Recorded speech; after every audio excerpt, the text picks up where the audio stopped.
When I began doing workshops before my husband died, door after door was opening for me, so much so they were slamming against the wall. A weekly couponing column, workshops I was doing, my husband saw me come alive in front of an audience, something I could never have imagined, something that God saw in me, that he saw in me long before I saw in myself.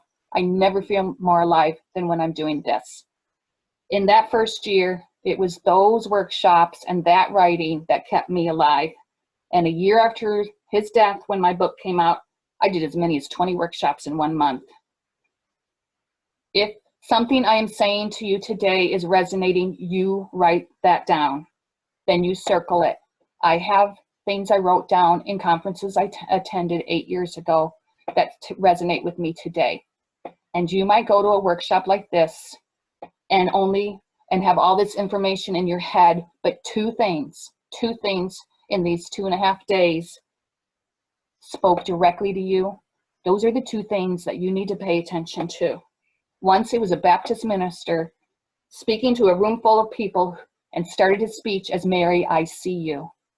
I know he was just picking a random name that's popular, but he captured my attention, and every single word he said after that resonated with me, so much so that I walked out of that room sobbing, I will add, went back to the dorm room I was staying in and wrote those words down.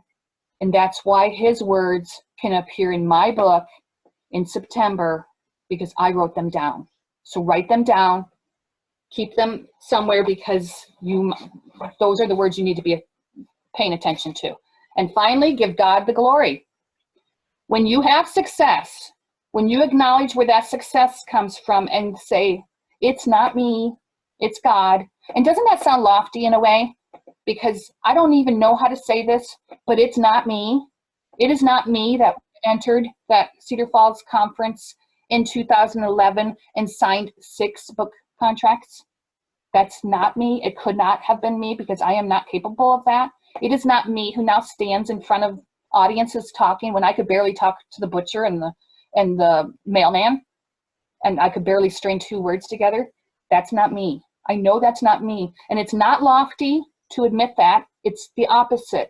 It's to acknowledge that when we are collaborating with God, when we pray all over our writing or speaking or whatever we're doing, and we go in the direction he's leading us in, then that success is not from us.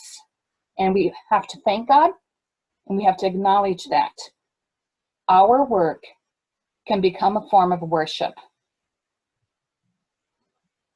But therein lies the crux of the matter. You still have to put in the work. You still have to sit and write.